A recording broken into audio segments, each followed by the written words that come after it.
warahmatullahi wabarakatuh. Waalaikumsalam warahmatullahi wabarakatuh. Bismillahirrahmanirrahim. Alhamdulillahirabbil alamin wa bihi nasta'in ala umuri dunya waddin.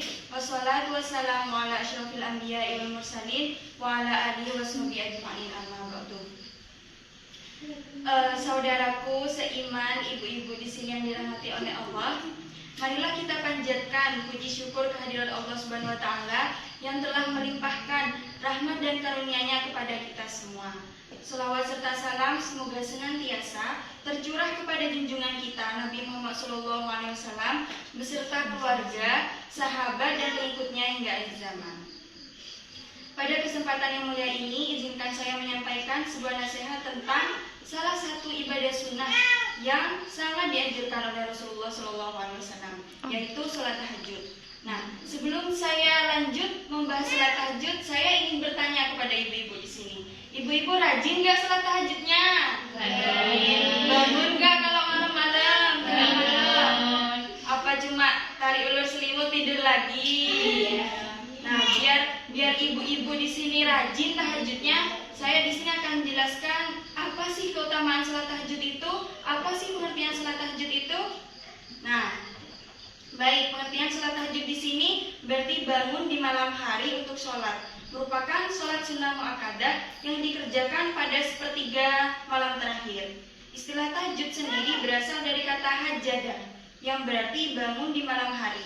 Sholat ini menjadi bukti ketaatan dan kecintaan seorang hamba kepada Allah Subhanahu wa taala di saat kebanyakan manusia terlelap dari tidur.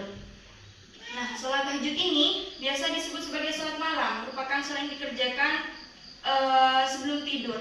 Jadi ibu-ibu di sini kalau mau sholat tahajud harus tidur dulu. Kalau nggak tidur, misalnya ibu-ibu dari jam 7 sampai jam 1 itu belum tidur ya, dan niat sholat tahajud, itu bukan dikatakan sholat tahajud ibu-ibu, itu dikatakan sholat qiyamul lail. Nah, kalau ibu-ibu keingin sholat tahajud itu harus tidur terlebih dahulu. Itu ibu-ibu. Nah, sholat ini merupakan ibadah yang istimewa dan menjadi satu-satunya sholat sunnah yang perintahnya langsung disebutkan dalam Al-Quran. Lebih tepatnya dalam Quran surah Al-Isra ayat 79 yang berbunyi wa minal laili fatahajjat bihi nafilatan lak asa ayyab'atsaka rabbaka maqaman mahmuda, yang artinya, dan pada sebagian malam hari bertahajudlah kamu sebagai suatu ibadah tambahan bagimu, mudah-mudahan Tuhanmu mengangkatmu ke tempat yang terpuji. Subhanallah.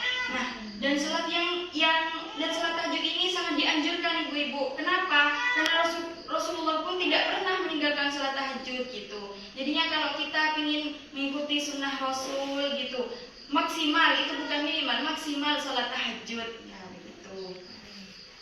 Terus, jadi apa sih yang membuat sholat tahajud itu istimewa? Sholat tahajud itu memiliki banyak manfaat dan keutamaan ibu-ibu. Yang pertama, sholat tahajud menjadi penyebab seseorang masuk surga.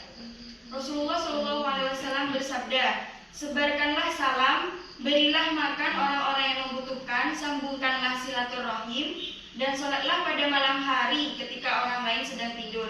Niscaya kalian akan masuk surga dengan selamat. Nah, itu sabda Rasulullah SAW.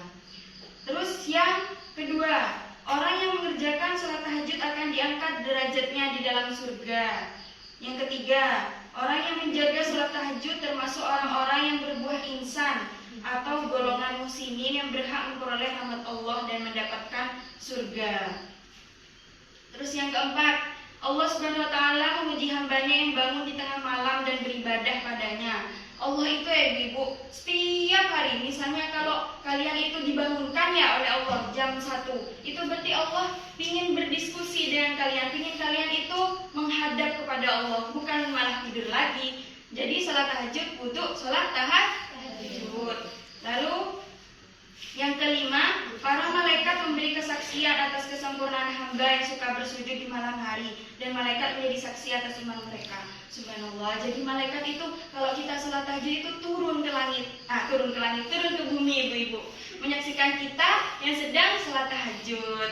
Ya. Terus yang keenam, menenangkan hati. Yang ketujuh, dipelihara dari segala macam bencana. Yang kedelapan, mendapatkan kebaikan di dunia dan di akhirat. Nah, jadi itu keutamaan sholat tahajud ibu-ibu. Lalu tata cara sholat tahajud. Yang pertama itu niat. Niat yang paling penting tuh ibu-ibu. Niat sholat tahajud itu diucapkan dalam hati kan ya, seperti sholat biasa gitu. Terus rokaat sholat tahajud itu minimal 2 rokaat, maksimal 8 rokaat. Terus membaca doa setelah salam. Dianjurkan membaca doa khusus setelah sholat tahajud. Ibu-ibu di sini tahu doa setelah sholat tahajud? Tahu. Oh, berarti kalau tahu nggak usah dibacakan. Apa harus dibacakan? Enggak ya. Terus waktu sholat tahajud itu paling afdol itu dari jam 1 sampai jam 2. Itu paling afdol. Tapi di sini ada beberapa kategori waktu sepertiga malam yang perlu dipahami. Nah, sepertiga malam pertama dimulai setelah sholat isya hingga pukul 10, jam 10 malam. Terus sepertiga malam kedua itu dimulai pukul 22 hingga jam 1. Sepertiga malam terakhir yang dimulai dari jam 1 hingga sebelum subuh.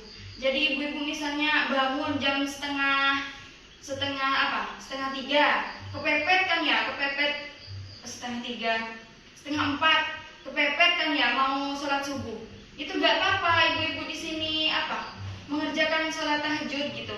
Sebelum sholat subuh itu gak apa-apa. Nah, terus kalau surah yang sering dibaca sama Nabi Muhammad SAW ketika sholat tahajud itu surat Al-Ikhlas, surat Al-Falaq, Al-Anas sama Al-Kafirun. Tapi yang paling utama itu surah Al-Ikhlas. Karena apa? Karena surah Al-Ikhlas ini memiliki keutamaan yang luar biasa karena disebut sebagai surat sepertiga Al-Quran. Ibu-ibu di sini kalau membaca surat Al-Ikhlas sebanyak 3 kali itu sudah dihitung hatam Al-Quran gitu. Jadinya ibu-ibu misalnya sholat tahajud lah, sholat 5 waktu itu nggak apa-apa baca Al-Ikhlas terus nggak apa-apa, pendek kan? Ya nggak apa-apa itu luar biasa dan meskipun pendek itu. Ya mungkin hanya itu dari saya ibu-ibu. Makasih ya atas perhatiannya. Wassalamualaikum warahmatullahi wabarakatuh. Waalaikumsalam warahmatullahi wabarakatuh.